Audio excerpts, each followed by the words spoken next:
Sud Radio, les vraies voix qui font bouger la France, 19h-20h, les vraies voix responsables. On vous souhaite la bienvenue, les vraies voix responsables avec Philippe Dazy. On est ensemble jusqu'à 20h, ça va Philippe ? Ça va très bien et vous ? Oui, très bien. Au sommaire de cette émission, la femme a longtemps été tenue au second plan des préoccupations de la santé, et que ce soit en termes d'études, de prise en charge ou d'attention, le paradigme change et doit changer effectivement. Elle est désormais représentée une part plus importante de la recherche et de la prise en compte. Cancer du poumon, 2 à 3 fois plus de dépistage positif chez les femmes. L'étude Cascade lancée il y a 2 ans démontre que à consommation de tabac égale, le risque de développer un cancer du poumon est bien supérieur chez les fumeuses que chez les fumeurs. On en parlera avec la professeure Marie-Pierre Revel, radiologue et chef de service en charge de l'étude Cascade à l'hôpital Cochin. Et puis en France, il y a environ 12 millions de femmes ménopausées, avec à peu près 450 000 nouveaux cas chaque année. Parmi elles, 600 000 suivent un traitement hormonal, un bilan sévère malgré les études récentes rassurantes et les bénéfices avérés. Le docteur Michel Mouly sera avec nous, gynécologue, chirurgien et cancérologue. Les disparités en matière d'accès aux soins persistent malgré les avancées médicales. Une bonne santé est le résultat d'un patrimoine génétique et de pratiques saines au quotidien, telles que l'alimentation et l'activité physique. La Fondation de l'Académie de médecine affirme le droit à tous à une santé optimale. Le professeur Richard Villet, chirurgien viscéral et gynécologique, secrétaire général de la Fondation de l'Académie de médecine, sera avec nous. On parlera notamment du programme Santé des femmes à la FAM, F-A-M. Soyez les bienvenus, c'est les vraies voix responsables jusqu'à 20h. Les vraies voix Sud Radio. Et donc 1 an après son lancement à la PHP, l'étude Cascade sur le dépistage. 2 ans. Alors on me dit 2 ans, du cancer du poumon via scanner faible dose révèle les premiers résultats préoccupants pour les femmes fumeuses. On en parle avec vous, professeur Marie-Pierre Revel. Merci d'être avec Bonsoir. nous. Vous êtes radiologue et chef de service en charge de cette étude Cascade. Qu'est-ce que la première question, forcément, racontez-nous cette histoire et cette étude Cascade. Qu'est-ce qu'elle dit ? Alors déjà, pourquoi est-ce qu'elle a été lancée, l'étude Cascade ? Parce que ça peut paraître très injuste de dire qu'on va lancer une étude de dépistage uniquement chez les femmes et ne pas s'intéresser à la population masculine à risque.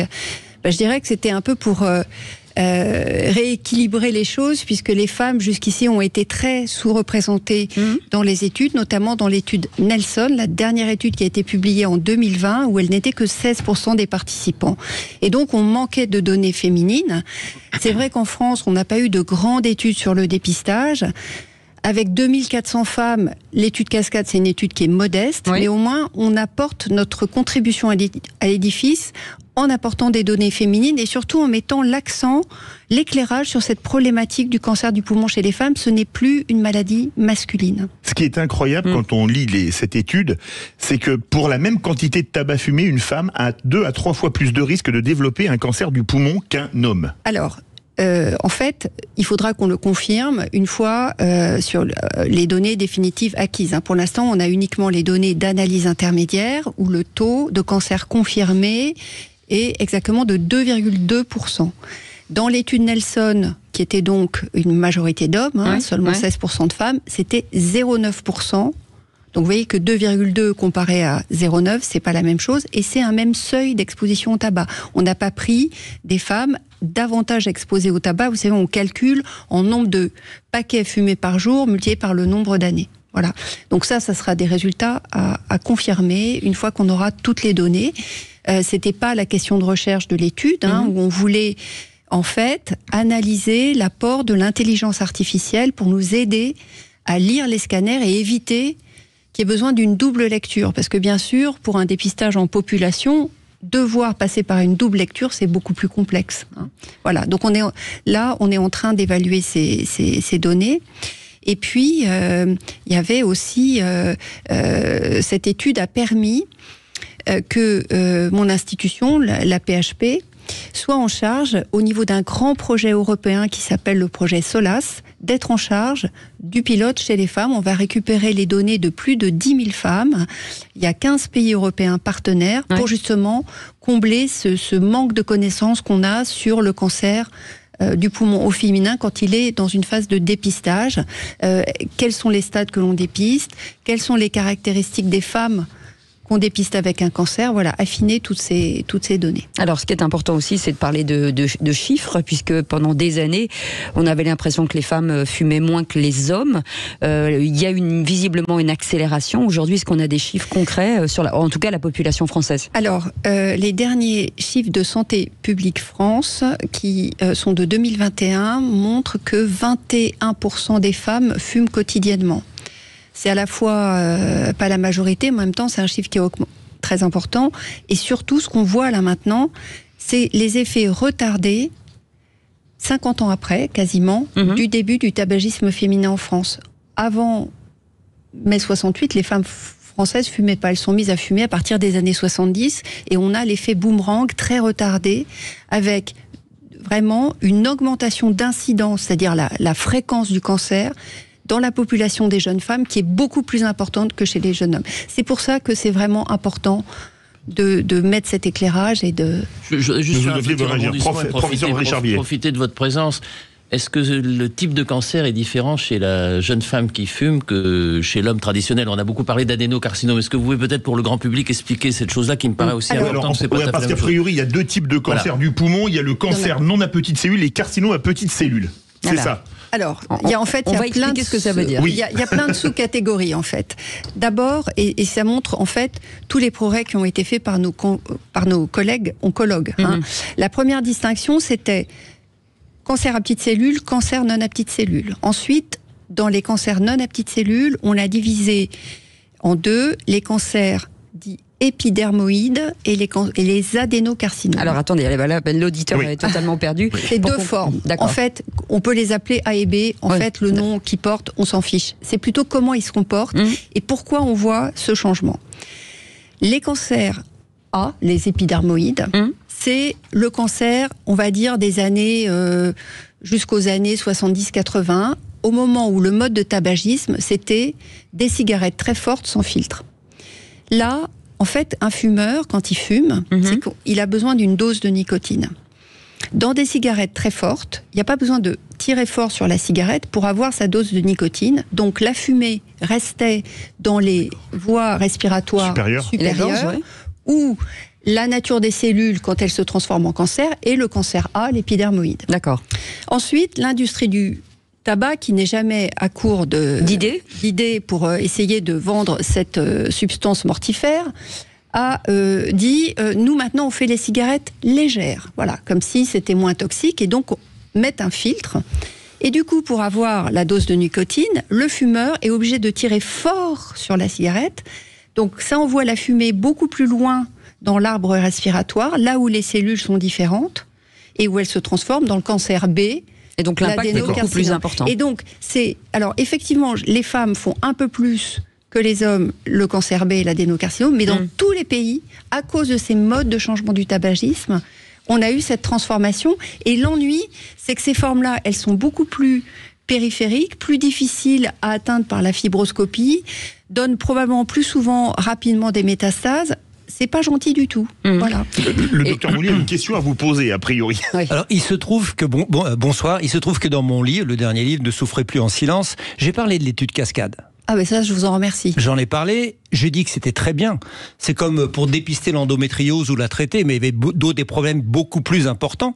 Alors vous développez le scanner, c'est parfait, thoracique, c'est parfait, et on sait que vous pourriez, parce que ce sont des femmes qui sont donc fumeuses, donc qui ont un risque autre qu'est l'athérosclérose, et notamment le risque coronarien, que vous pourriez, et vous auriez pu coupler dans la prévention. Mais justement, on le fait.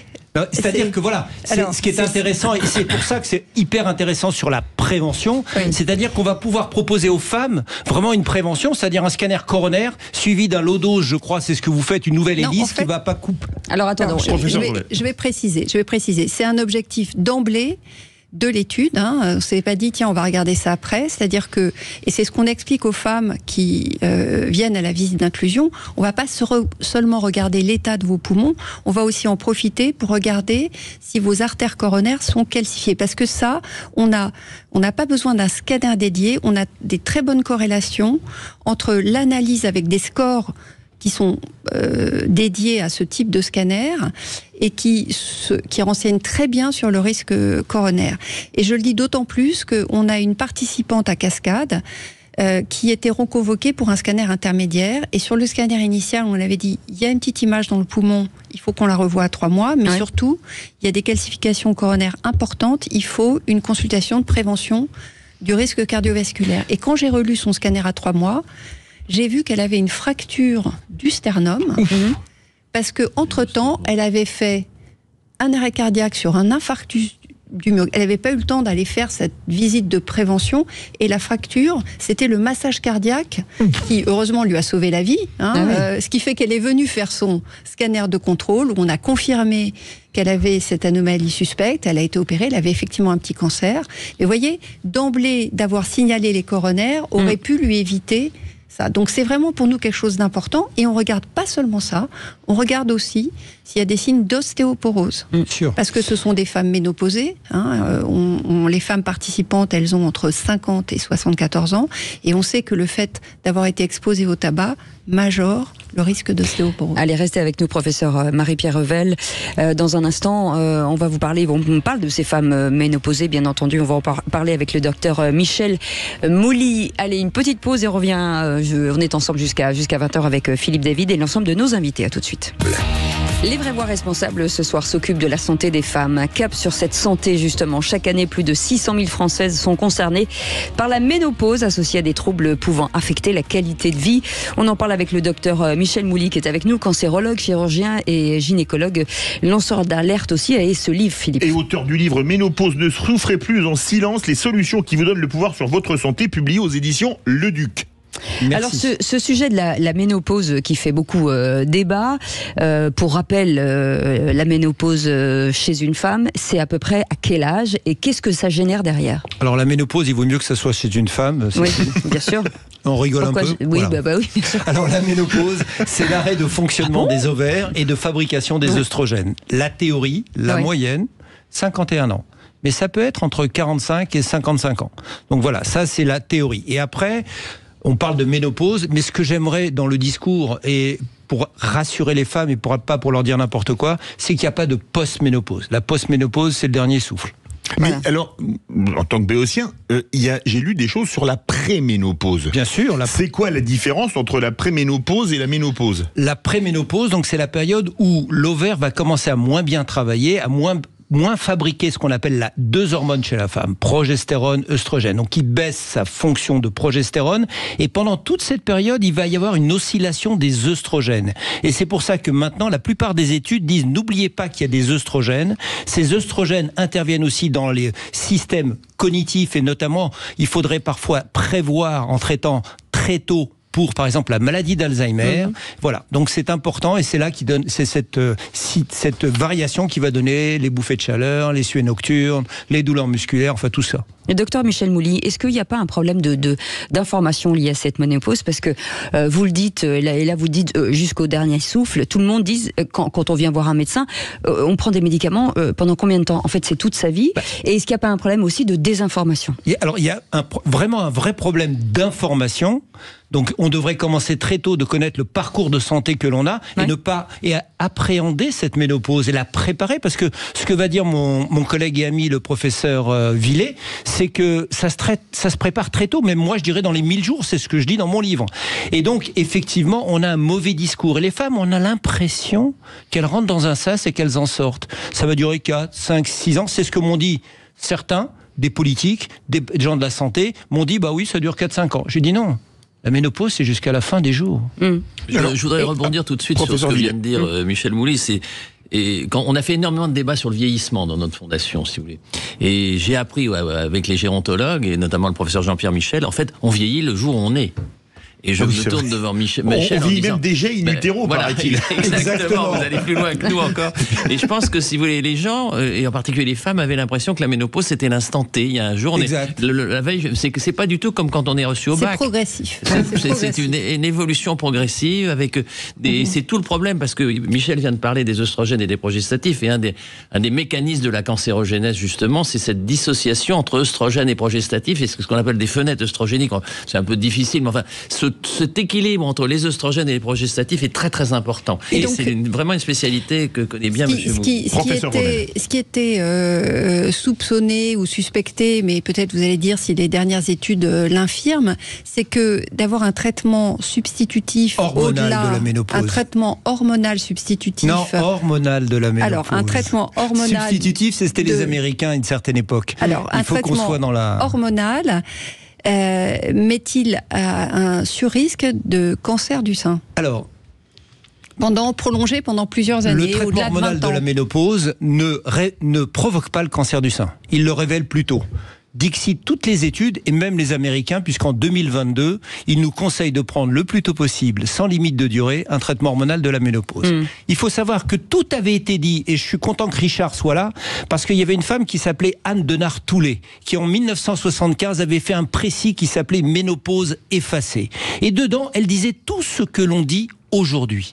Le traitement hormonal va révéler plus tôt le cancer, il sera de meilleurs pronostics, avec une réduction de la mortalité de 50%. Si les Américains, si les journalistes avaient tourné la page, en plus ça diminuait le cancer du côlon, du rectum, du pancréas et de l'œsophage. Ça augmentait l'espérance de vie et les fractures du Je peux donc dire à ma maman qui a 82 ans qu'elle a bien raison de continuer à prendre son traitement hormonal. Vous voyez, j'ai rectifié. Traitement hormonal de la ménopause. Substitutif, ça voudrait dire que on est dans un manque et c'est bien avant. Docteur, on a très peu de temps.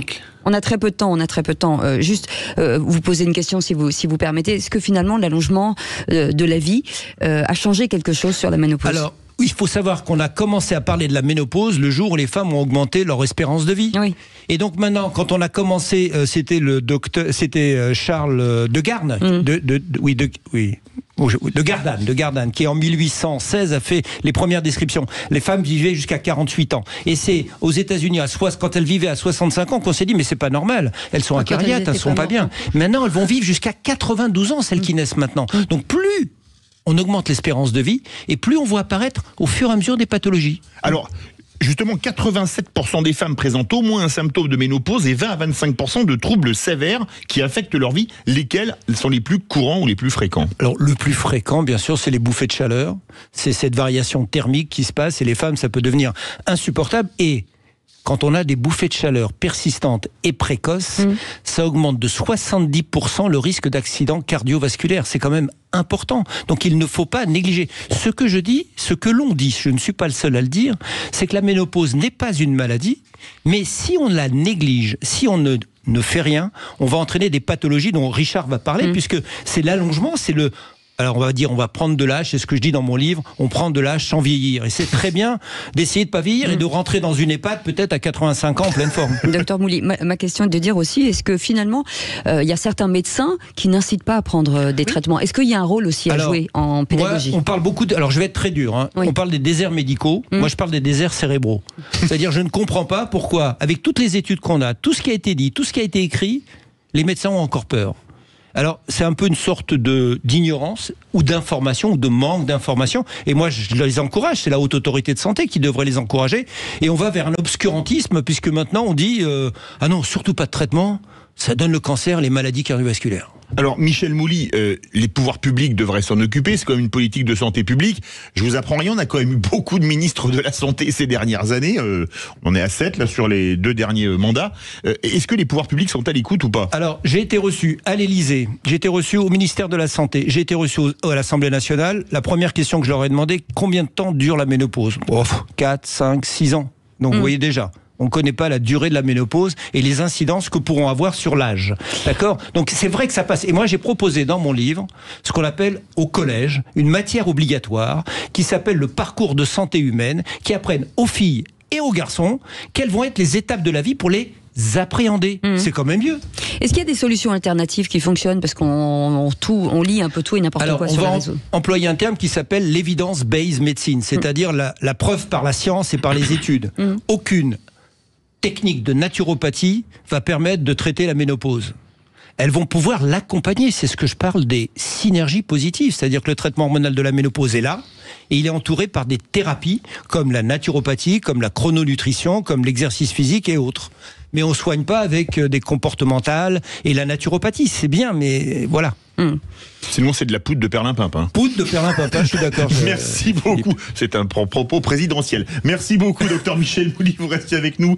Gynécologue, chirurgien, cancérologue, auteur de Ménopause, ne souffrez plus en silence, les solutions qui vous donnent le pouvoir sur votre santé, publié aux éditions Le Duc. Et on va parler des disparités en matière d'accès au sein qui persistent malgré les avancées médicales avec le professeur Richard Villec sera avec nous dans quelques instants. À tout de suite. Les vraies voix responsables. Les vraies voix responsables qui s'intéressent à la santé des femmes ce soir avec des invités prestigieux. La professeure Marie-Pierre Revel qui est avec nous, radiologue et chef de service et en charge de l'étude Cascade et membre de la Société française de radiologie. Le docteur Michel Mouly qui est avec nous.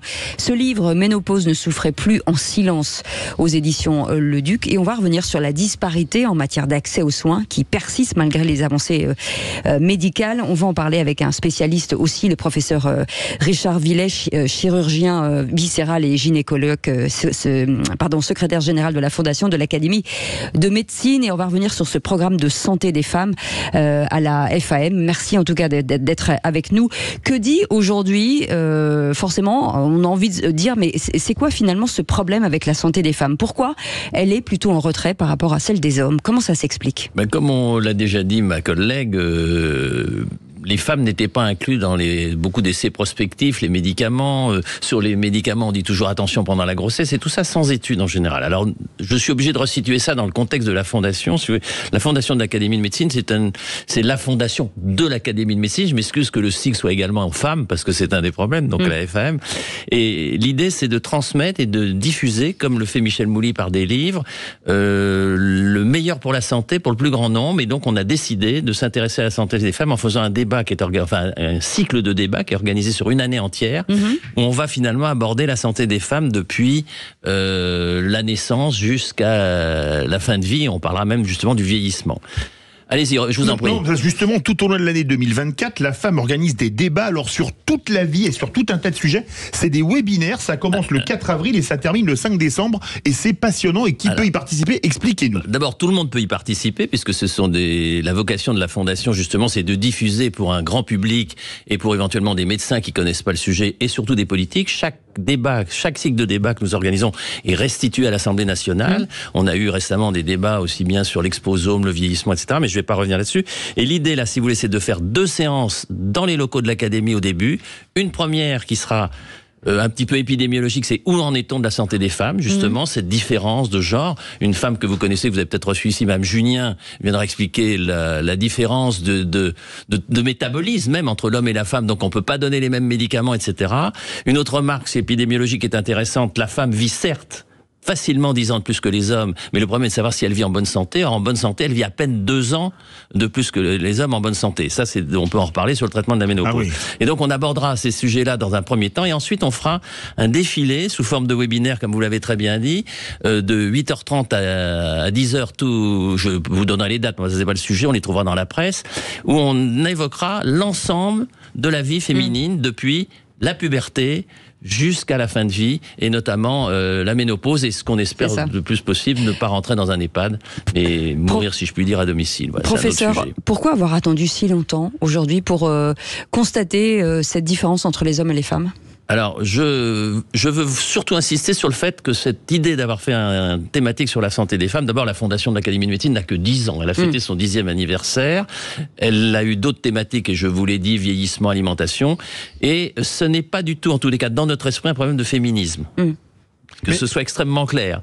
Et même si on parle de genre et pas genre, nous on s'est intéressé à la santé des femmes parce qu'on s'est aperçu, comme les membres de l'Académie, si vous voulez, sont des gens qui font de la recherche scientifique, des essais thérapeutiques, que finalement il y avait peut-être quelque chose qui était fort différent, et que finalement le traitement devait pas être le même et la prise en charge devait pas être la même. Voilà, c'est pour ça que cette histoire genrée de la médecine était importante. Le docteur Mouly veut réagir, et j'ai une question après pour la professeure Revel. Je pense que l'intérêt était né déjà en 1816 et surtout en 1940, quand on a commencé les premiers traitements de la ménopause. On s'est rendu compte qu'il fallait équilibrer les femmes. Mais bon, on a progressé, on a d'ailleurs même appelé ça la pilule de jouvence. Mais on s'en est occupé, et puis après un désintérêt, puisque malheureusement 2002, cette fameuse étude américaine fait que les femmes sont tombées dans l'oubli. Et il faut savoir que nos études de médecine, c'est surtout, on apprend ce qui se passe chez l'homme et chez l'enfant. Alors moi, je me rappelle que les études pour la femme, c'était 1 semaine dans toutes mes études de médecine et pas plus. C'est-à-dire que je voudrais rebondir tout de suite. Peut-être qu'aussi le monde médical était trop phallocrate et trop masculin. Non, mais je m'excuse de le dire comme ça parce que la population. Non, mais c'est une hypothèse. Parce que je le dis à côté de ma collègue. Si vous voulez, il est clair que si vous voulez, ma génération, il y avait 4 filles par promotion. Mais on Richard, est passé à un nombre beaucoup plus important et il reste, et je le dis devant vous parce que c'est un des sujets auxquels l'Académie s'occupe, c'est le plafond de verre, puisque vous savez, quand on regarde les professeurs agrégés féminins, ils sont pas nombreux. C'est encore un monde très phallocrate. C'est un débat complètement différent de celui que vous avez qui m'intéresse beaucoup, mais effectivement, je fais quand même partie d'une génération où je me suis fait traiter de tous les noms quand j'ai été enceinte, alors que je me suis arrêtée même pas quasiment, et je venais avec mon gros ventre jusqu'à la dernière minute. J'ai aussi fait partie d'une génération où on a dit PH, c'est bien comme deuxième salaire. PH, c'est praticien hospitalier. C'est-à-dire, vous n'êtes pas universitaire. Mais bon, les choses ont changé. Et après, il reste toujours que il faut des évolutions de société, parce que c'est vrai que pour les femmes, c'est difficile de conjuguer. Mais pour les hommes aussi, la nouvelle génération des hommes veut pas être exclue de la vie de famille. Moi, j'ai 4 enfants.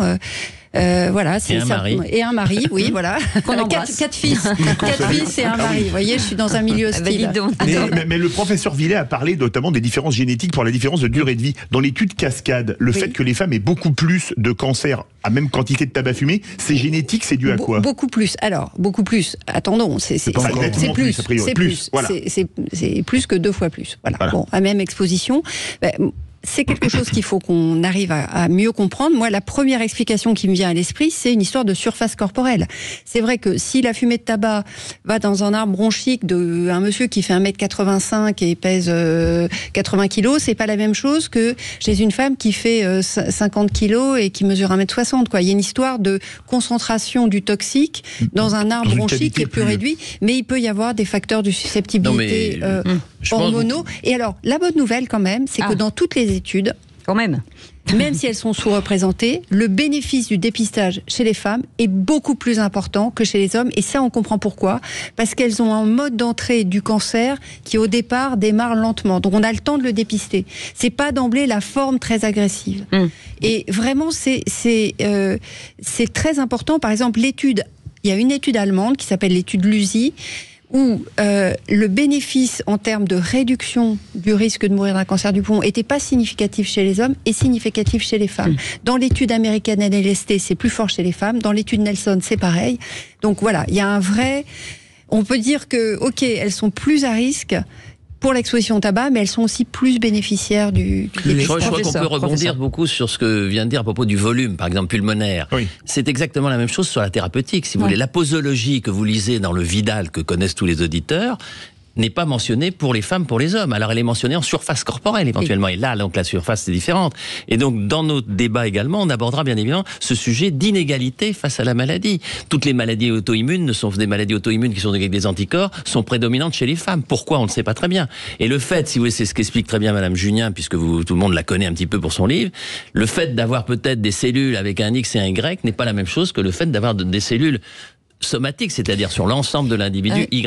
Et donc là, il y a des problèmes métaboliques. Une question importante, pardon, je rebondis sur ce que vous dites. Est-ce que ça veut dire, si je schématise, qu'à un moment donné, la science fabriquera des médicaments pour les hommes et des médicaments pour les femmes ? Est-ce qu'on va vers ce type de médecine ? Alors, je vous réponds en regardant Michel. Alors, déjà, on le fait pour des maladies spécifiques, puisque c'est pas le but des débats de la Fondation de ne parler que des maladies de femmes. Oui, c'est de parler des maladies en général. On abordera bien évidemment les problèmes j'ai mal au ventre, l'endométriose et les dysménorrhées, mais c'est différent. Oui, sur des cancers, par exemple. Ce qui serait bien, c'est qu'on fabrique de moins en moins de médicaments, parce que ce qu'on est en train de faire avec la prévention, la prévention, et qui, comme le dit Richard, ça commence dans les 1000 premiers jours, ces fameuses études qui montrent que toutes les pathologies chroniques qu'on aura plus tard sont décidées bien avant. Donc, si on prend en main tout ça, on peut peut-être, bon je sais que le Big Pharma sera pas très content parce qu'on aura moins de médicaments, ils sont pas contents avec mon traitement hormonal de la ménopause, c'est pas le mien, parce qu'on diminue 34 symptômes et donc la possibilité de donner des médicaments, donc voilà. Il y a aussi des présentations chez les femmes qui sont pas les mêmes que chez les hommes, notamment pour l'infarctus, l'infarctus du myocarde, ça a souvent des présentations atypiques. Il y a un travail qui est remarquable qui est fait par une collègue cardiologue de Lille qui agit pour le cœur des femmes. Les femmes, elles vont avoir plutôt mal à l'estomac, vous voyez. Et puis, même dans l'esprit des médecins, un homme qui vient avec une douleur dans la poitrine, tous les médecins vont penser d'emblée à l'infarctus. Une femme qui vient avec une douleur dans la poitrine, le risque qu'on lui dise prends un Doliprane et attends que ça passe, ça c'est ce que me dit mon collègue chef de service de cardiologie à Cochin, qui me dit on va arriver en unité de soins intensifs. Des femmes qui ont déjà des infarctus évolués parce qu'on les a pas prises au sérieux. C'est fou ça. Allez, on fait une petite pause, on revient dans un instant sur ce débat passionnant, encore plein de questions à vous poser. Petite pause, bienvenue dans Les Vraies Voix Responsables, spéciale santé des femmes, à tout de suite. Sud Radio, les vraies voix qui font bouger la France, 19h-20h, les vraies voix responsables. Et les vraies voix responsables avec une thématique, la santé des femmes. Oui, il y a 2 jours du 8 mars, nous avec en compagnie de la professeure Marie-Pierre Revel, radiologue et chef de service en charge de l'étude Cascade, femmes et cancer du poumon à l'hôpital Cochin, le docteur Michel Mouly, cancérologue, chirurgien, gynécologue, auteur du livre Ménopause ne souffrez plus en silence, publié chez Le Duc, et le professeur Richard Villet, chirurgien viscéral et gynécologique, secrétaire général de la fondation de l'Académie de médecine et du programme Santé des femmes. Et je rappelle que Marie-Pierre Revel, la professeure, est aussi membre de la Société française de radiologie, c'est important de le dire. Mais ils ont des CV tellement longs que sinon on perd du temps de débat, c'est ça le problème. Pour revenir sur la prévention, ce mot qu'on utilise, qu'on a entendu déjà dans ce débat depuis 3/4 d'heure, la prévention, pourquoi ça ne fonctionne pas? Pourquoi aujourd'hui on est obligé, en alerte tout le temps? Pourquoi finalement les gens ne vont pas, que ce soit les hommes ou les femmes, ne vont pas à ces rendez-vous? Ce sont souvent des rendez-vous manqués.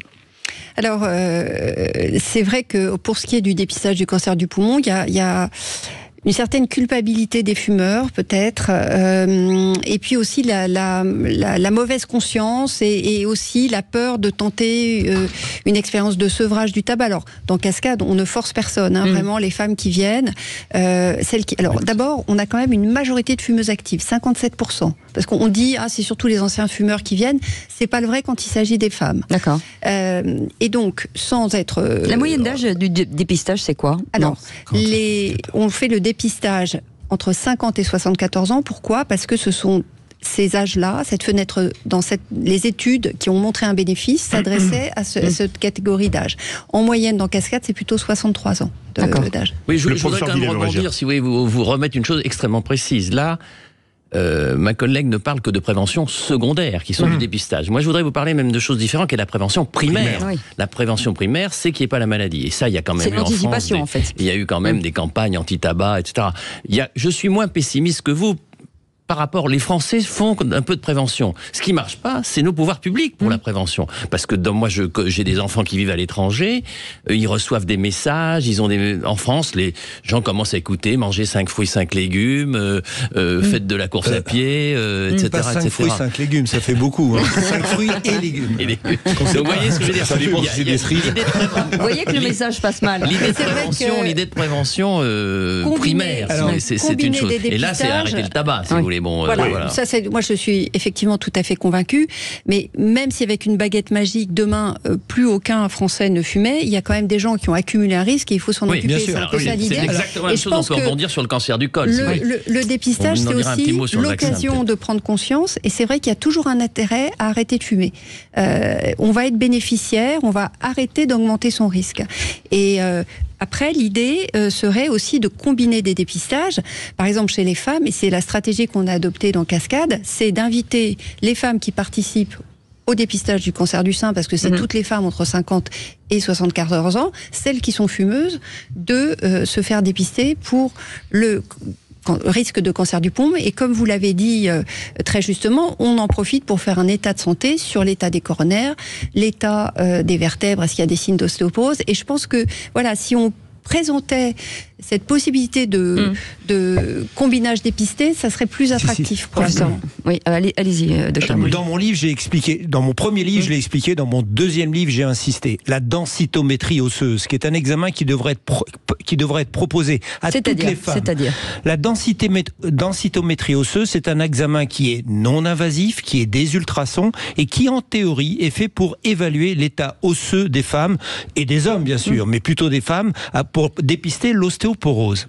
Mais on sait maintenant, toutes les études montrent que ça a non seulement un intérêt sur le plan osseux, un intérêt sur le plan cognitif, c'est-à-dire la prévention éventuellement de la maladie d'Alzheimer, ça a un intérêt aussi sur les maladies cardiovasculaire.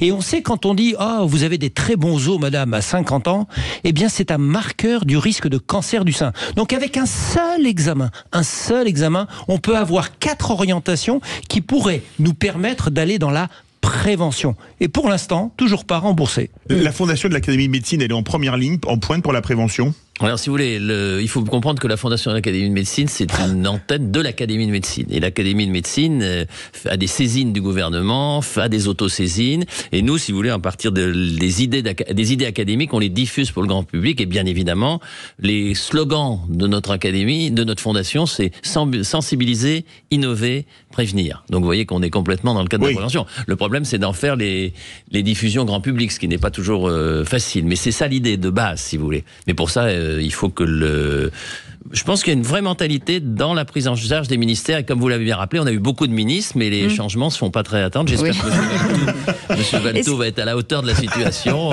pour faire de la médecine préventive. Je trouve que ça fait quand même un petit peu longtemps qu'on n'a pas entendu de messages sur l'aide au sevrage tabagique, sur la problématique du tabac. Et voilà, c'est pas du tout un jugement moral. On en a entendu parler avec ces cigarettes électroniques, là, les puffs, effectivement, qui vont engendrer une dépendance. C'est ça. Voilà, une dépendance qui a été longtemps niée. C'est difficile. Parce que quand M. Macron a fait le premier ministère de la Santé et qu'il a rajouté la prévention, on était tous contents. Parce que quand on dit prévention, ça veut dire vraiment prévention. On l'attend toujours, la prévention. Ah oui, c'est vrai, vous avez raison. On l'attend toujours. Est-ce que l'intelligence artificielle va changer? Alors quand même, l'étude Cascade est quand même financée par le ministère de la Santé, par l'INCa. Donc voilà. Oui, mais elle a commencé il y a peu de temps. Moi, le ministère de la Prévention, il y a longtemps que j'aurais aimé qu'il agisse. Faudrait bien. Non, mais si vous voulez, en tant que fondation, on travaille beaucoup avec l'INCa, et je pense que l'INCa, c'est l'Institut national du cancer, excusez-moi, qui a été créé donc par Jacques Chirac et qui maintenant est dirigé par Norbert Ifra. Je crois qu'en France, on a une caractéristique majeure, c'est qu'on pond des textes remarquables. Et il y a des gens qui travaillent, mais tous, moi je les rencontre tous, et je fais partie de ces gens qui sont des académiciens, on pond des trucs extraordinaires. Pardon. Et le problème, c'est l'exécutif.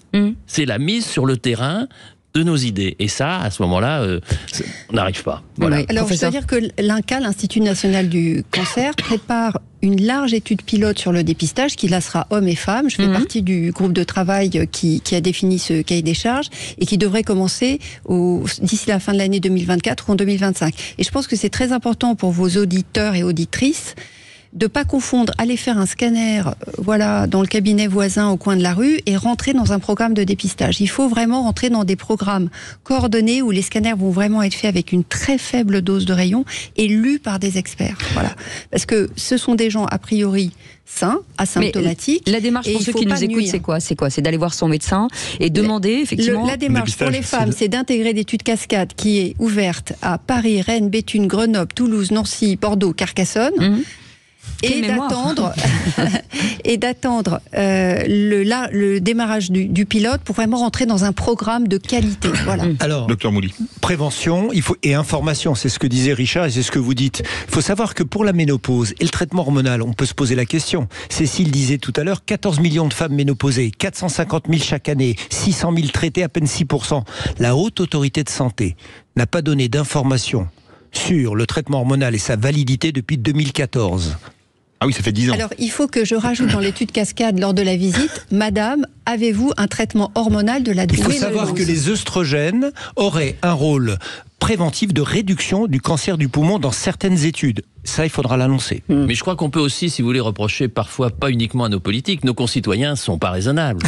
on peut vous parler moi ce que je connais bien également, dont on parlera aussi chez nous, du vaccin HPV. Oui. Quand on sait qu'actuellement le vaccin donc du papillomavirus, qui est quand même quelque chose d'extraordinaire, quand on sait que ça peut prévenir le cancer du col, et je rebondis là aussi avec ma collègue sur la modification du cancer de la gorge, qui était avant un cancer du fumeur de gitane à la Gainsbourg, qui avait la gorge engorgée au sens web et qui avait un cancer de la gorge. Actuellement, c'est des cancers de l'amygdale glandulaire qu'on traite mieux, qui sont révélés par des adénopathies, mais ça se guérit par un vaccin. C'est quand même invraisemblable qu'on le fasse pas. Merci à tous les trois. Merci professeur Richard Villet, chirurgien viscéral et gynécologique, secrétaire général de la Fondation de l'Académie de médecine. Merci docteur Mouly, cancérologue, Michel Mouly, cancérologue, chirurgien gynécologue, auteur de Ménopause, ne soufflez plus en silence, publié chez Le Duc. Merci professeur Marie-Pierre Revel, radiologue et chef de service en charge de l'étude Cascade sur les femmes et le cancer du poumon. Et membre de la Société française de radiologie. Mais comme c'est pas écrit, vous mettez la fin. Ben voilà, c'est ça. En tout cas, on vous remercie. C'était passionnant. Je vous invite à écouter nos débats et à venir à nos webinaires. Je me permets cette réflexion sur la Fondation de l'Académie de médecine. Merci à Nicolas Merlet d'avoir préparé cette belle émission qu'on embrasse très fort. Et puis on vous retrouve demain à partir de 17h, les amis. On embrasse notre famille, notre équipe de magnifique. Après le flash de 20h, les essentiels de Sud Radio, mais tout de suite Sud Radio à votre service. Passez une belle soirée. Salut, à demain. À demain.